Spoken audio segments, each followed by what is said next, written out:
Hi, I'm Fiona and this is a time-lapse slash tutorial for how to make a illustrated damask pattern.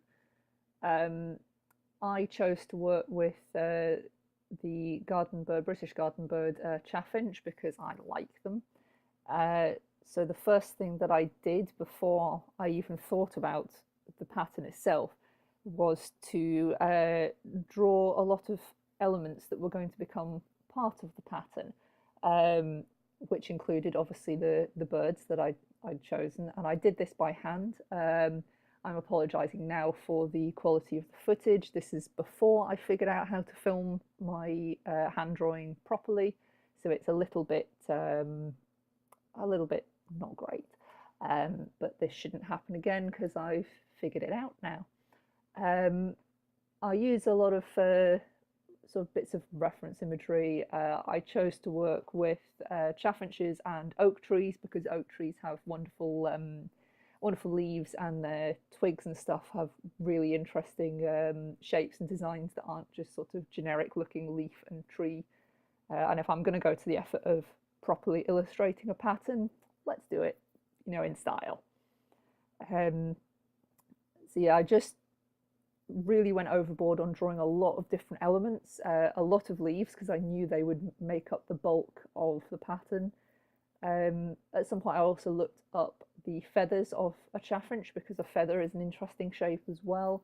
A lot of them might not make it into the pattern as a literal feather or a literal leaf, but they help me build up the pattern rather than just as random swirls.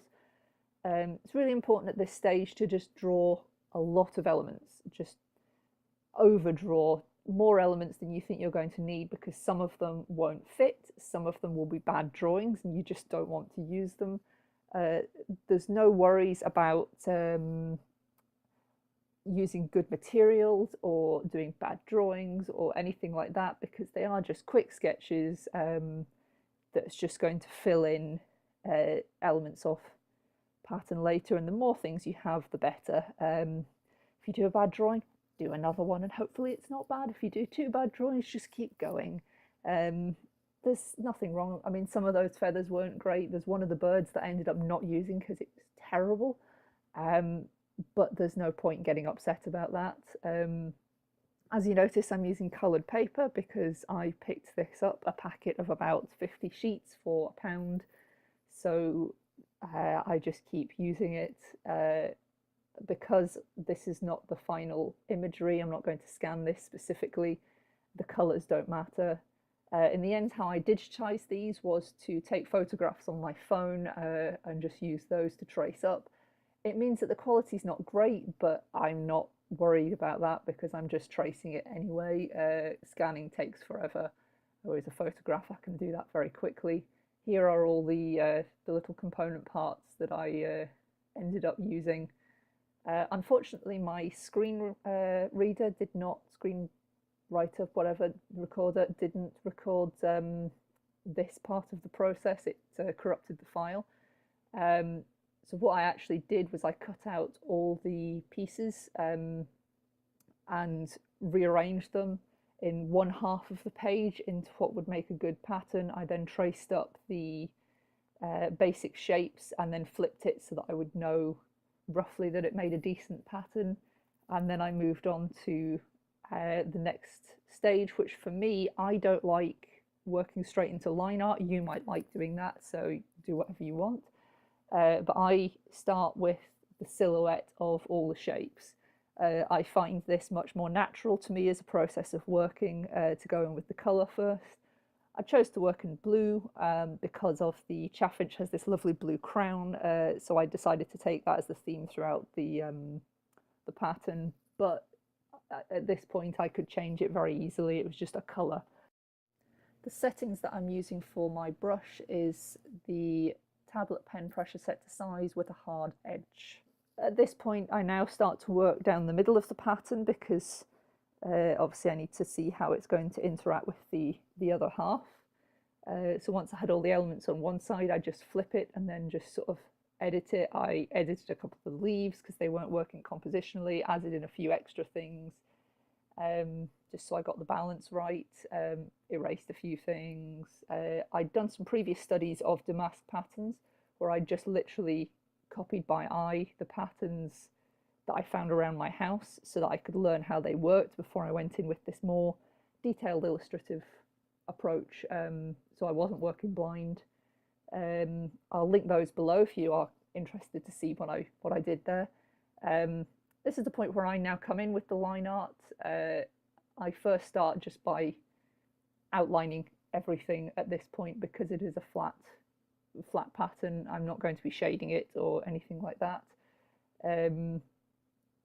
What this allows me to do is build the shapes with my hands' natural movements rather than trying to create fine lines. I come from a painting background, so starting with large expressive brush marks is part of how my brain interprets art. So if I go straight in with the fine lines, my brain doesn't like it. But if you've come from more pen and ink style background or that kind of thing, you might not like doing it this way, but if you want to have a go, feel free. I only outlined at this point all the leaves and the feathery parts of the pattern because I was going back in with the birds later in detail because they needed a little bit more reference. I needed to look back at the sketches, etc., whereas the more fluid bits I could make up. Yeah, this is where I go back in with the birds. So I go back to the original sketches because the quick trace sketches didn't pick up a lot of the detail I wanted. I also had on a different screen to the side the original things that I referenced. I had 2 or 3 birds for each one of these so that I could build up a bird at the right angle that I wanted, but you can just use one image if you like. I'm quite experienced with using reference, so I do often use my brain to fuse together 3 or 4 different images into one, especially for something like this. As you can see, I moved the legs here so that it would fit in with the pattern, but knowing bird anatomy a little bit, it does kind of work. I wasn't just breaking the poor little bird. So yeah, the brush I'm using here is slightly smaller than what I was using before so that I can pick up the details, but not too small, because otherwise you would end up with these very finely detailed birds in this very bold pattern, and it wouldn't quite gel together stylistically. I did also do a style experiment, which will also be linked below, where I tried out to see what kind of style I would need to draw if I was going to go in with this bird and how big the brush would need to be, etc. So yeah, if you are going to do a big project, you don't always have to leap straight into it. You can do experiments and trial runs and things like that to see how it's going to work.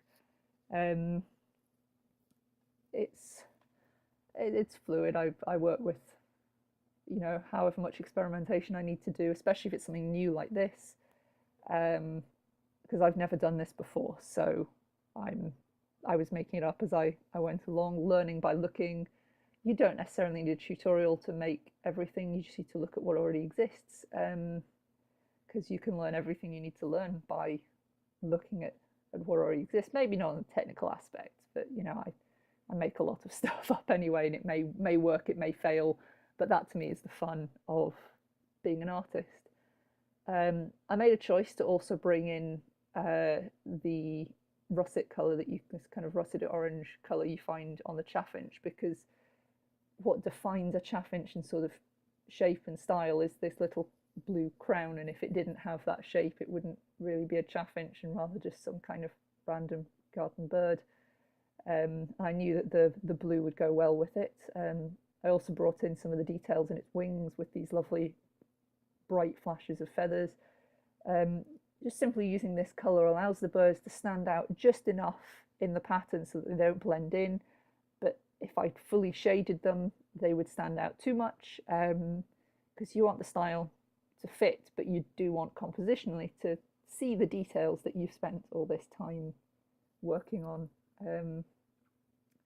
And now I start to bring in some of the finer details on the leaves. As you can see, again, the brush is finer, so that it doesn't contrast with the main shape, just rather brings little details.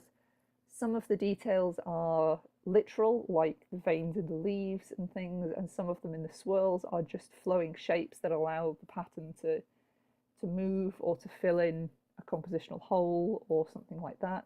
Some of the feathers I added in feather style shapes but didn't turn them into literal feathers. I was like, this is a group of feathers that you would never see looking like that. It just allows the pattern to flow together, especially as it's an illustrated pattern. Plus it's a lot of fun. I really enjoy adding all these lines, and I just let my hand flow nicely. I do use the smoothing tool so that it sort of helps to avoid hand shakeage on the tablet and stuff like that. Just makes it less to clean up later. Here's where obviously again down the middle there's going to be a lot of mess because I wasn't working there. It'll just flow into one another, so I need to go through and clean up that middle bit where I flip it, and that'll just be a lot of hand sort of eyeballing, oh this might look good or that might look good, and getting rid of anything that crosses over in the wrong way, cleaning up lines, just sort of crossing the T's and dotting the I's, as it were. I don't keep it absolutely symmetrical down the middle because it doesn't have to be. Eventually I would like to make a pattern that isn't quite as symmetrical as this either. This is still another stage onto something else that I might do in the future.